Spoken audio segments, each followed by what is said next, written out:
Welcome, everyone, to the Lumeon Podcast. We have an awesome episode today with Cindy Gaines, the Chief Clinical Transformation Officer at Lumeon.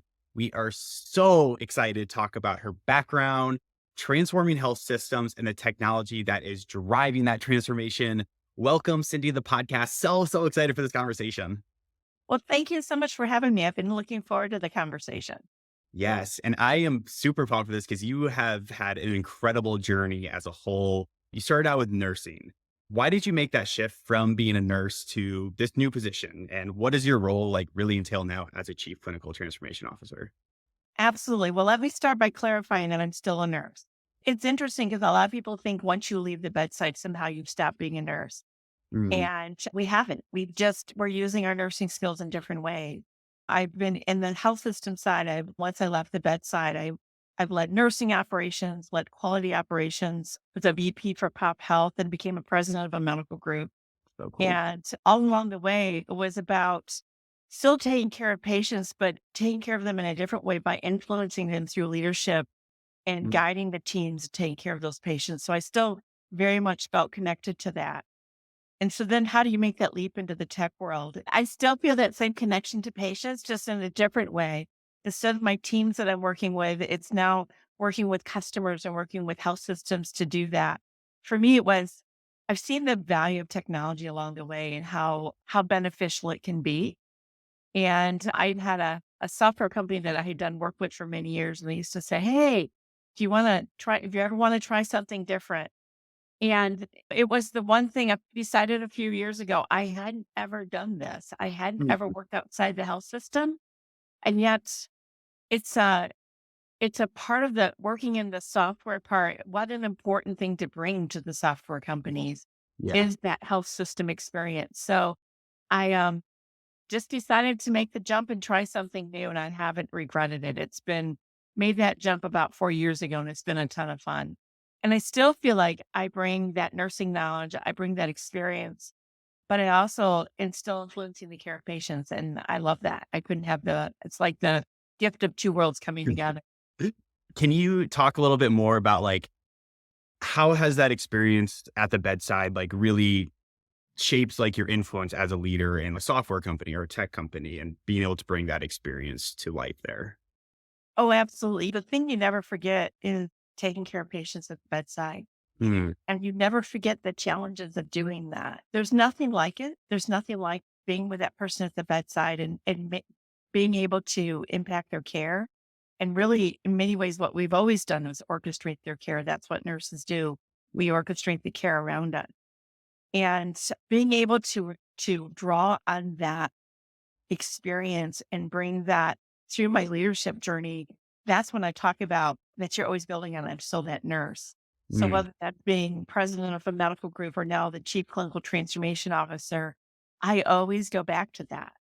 And I think about what's the impact we can have on patient care. And what drew me to Lumeon was that ability to not just have an impact on the patient and the care we give, but that ability to make it easier to do that care.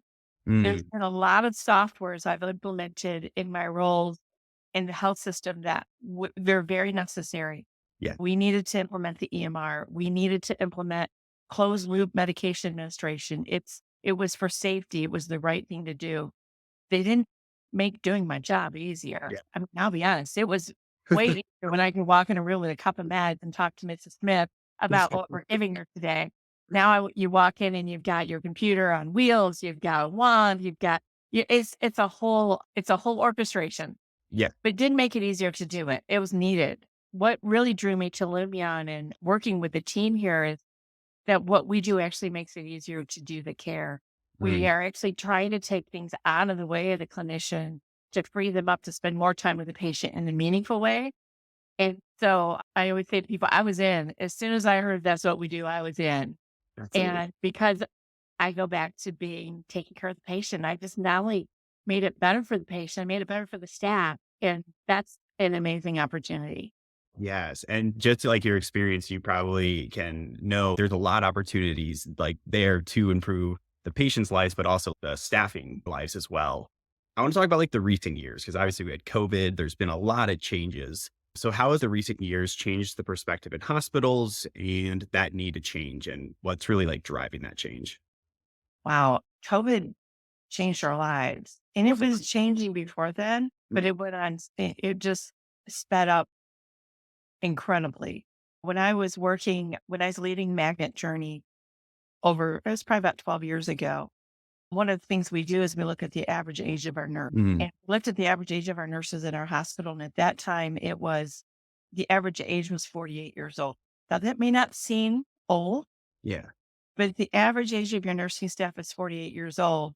We knew we were going to have a mass retirement in about 10 years. Yep. And we needed to plan for that. And we knew that the nursing schools were not producing as many staff as they had once.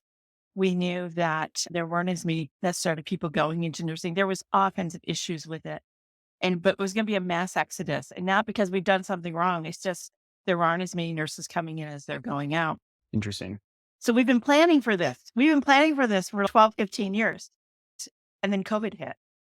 Mm. And what we had hit at about that same time that we knew that was going to happen. COVID hit around the world. And what we had was we had a lot of people say, I'm done. It's just too stressful. And I'm going to step out, and I'm stepping out of the workforce earlier than I had planned, and decided that I don't want to do this anymore. It's too hard. And so we already knew a mass exodus was going to be coming. And then we had the pandemic, and we saw a lot of people step out unexpectedly and said, I'm going to do something different.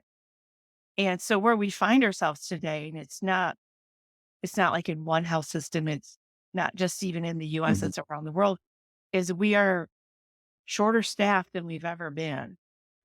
And it's not only are we shorter staffed, it's everywhere. It's not just nursing, it's across the health system. And in the beginning, when we were slowed down because you weren't doing as many surgeries and your volumes had decreased via the pandemic, the crunch, you didn't feel it, but you feel it now because we're trying to get back to a normal state and we don't have the staff to do it.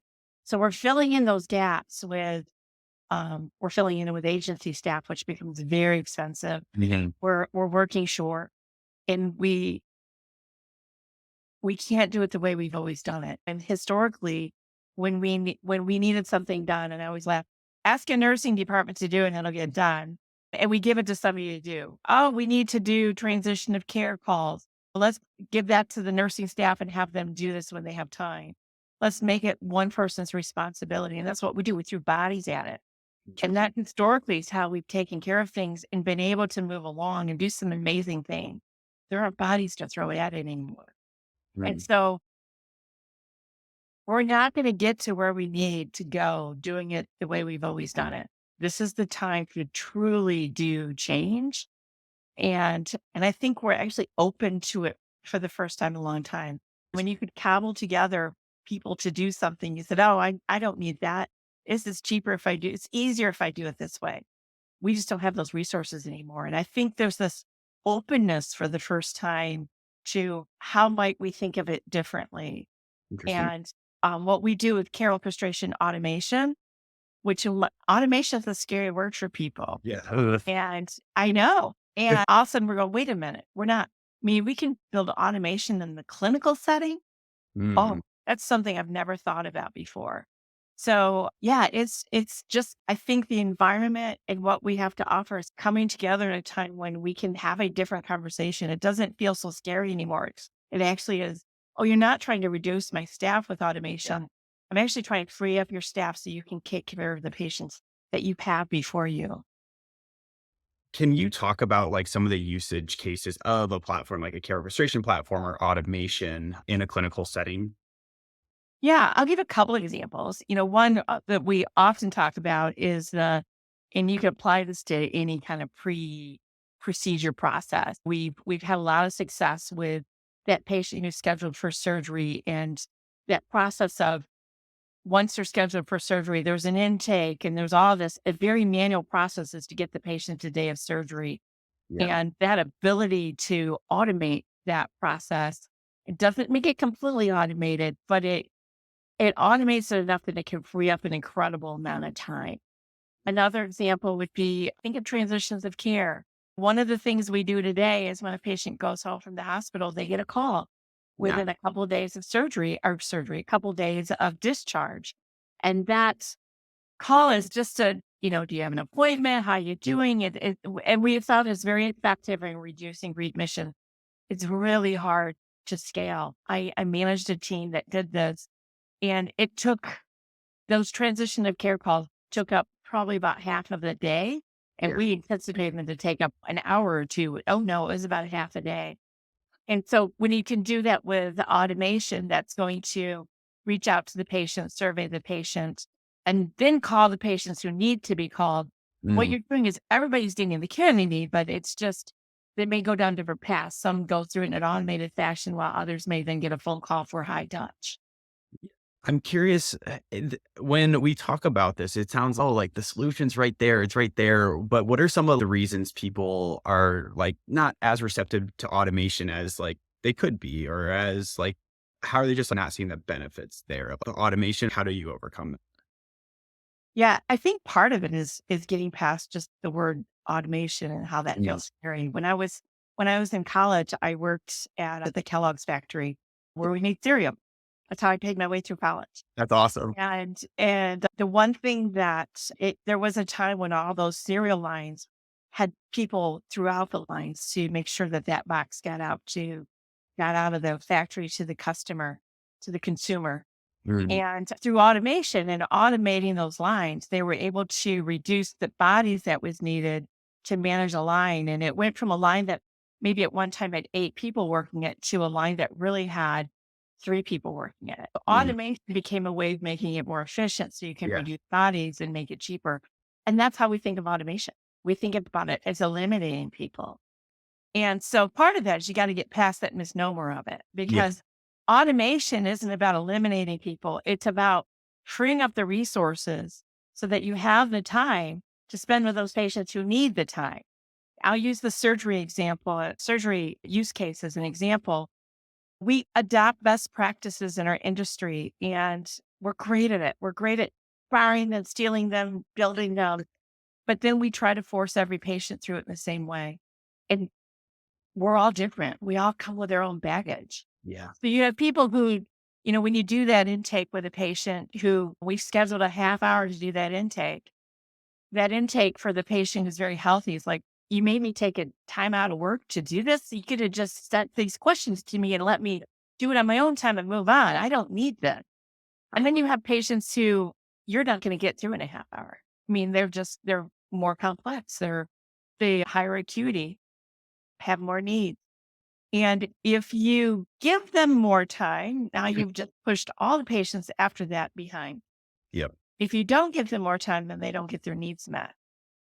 We're trying to force everybody through. And what we're saying is, if I can, for the people who are lower risk, have them do it themselves and automate that, what I do is I free up time so that I can spend more time with that patient who needs more time.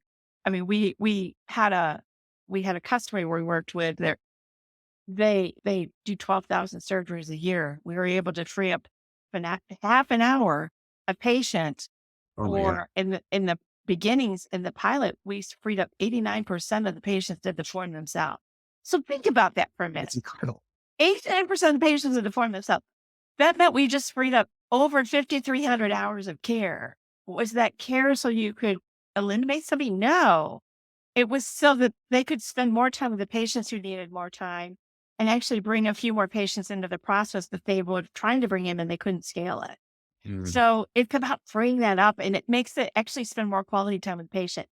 You got to get to that story. And then people go, oh, and you think of automation, you think of back office, you think about billing automation, Mhm. and people can't imagine doing this in the clinical setting. So some of it is just getting past kind of our own preconceived notions of what can be done. But because we've always thrown bodies at it, we've never thought about using technology. And people go, robots. And we're not talking about robots. We're talking about freeing up care and burying our teams in administrative tasks that don't require their license, because all the mailing, emailing, and the faxing and the calling and the handoffs, we need to help with that and makes it easier for the team. I think the other big issue is just, again, coming out of COVID, it's just limited resources financially from an IT perspective. And all the hospitals struggled with finances during COVID, Yeah. and they're coming out and they're trying to rebuild. And it's also, where do you spend those precious IT resources? Mhm. So again, you have to really be able to show the case and make the case, and people get it then. But you got people who don't know what it is, and then you have limited resources, and it's just working through that. Yeah. And we're coming down to an end here. We've talked about a little bit about your background, the issues. Once they do overcome these issues, I mean, what are like the three benefits technologies are playing a role in helping like a nurse? We talked about a little bit throughout the podcast, but just what are those three benefits? The three benefits of how it helps a nurse. We all went into nursing to take care of patients. And in many ways, technology has become a barrier between the patient and ourselves. Mm, One of the biggest complaints I used to get as a president of a medical group was the staff are looking at the computer and not at me. mm, And I miss when they looked at me. And so what I love about like even the Lumeon technology is we run behind the scenes. mm. We're managing the handoffs and the communications so that the nurse isn't standing there looking at the computer. The nurse is standing there looking at the patient. Yeah. And so it's technology that doesn't get between you and the patient, but frees you up to spend that time with the patient. It's so from a quality of our nursing experience, it is giving you the ability to have that time with the patient, which is why we did it.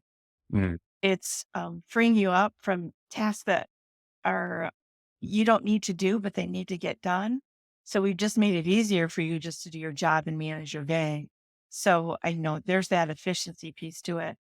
And and then I would get to when you can free up enough time in a team, um, the entire team feels they will feel the relief of that. It's challenging to work with a team that's full of people you don't know, agencies, staff, yeah. we need them, but it's difficult to work as a team when you have a lot of people you don't know.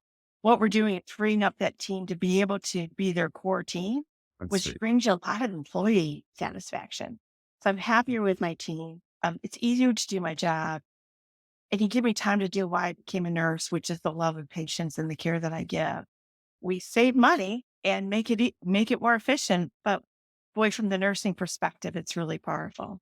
Mm, I love that. That was an awesome answer. Thank you so much for joining us. What I loved about this conversation the most is like the empathy, like that was in your voice for the nurses, and that authentically came out. So I want to thank you so much for joining us on the Lumeon podcast. You were great to have. Lumeon's in great shape with you. So thank you so much.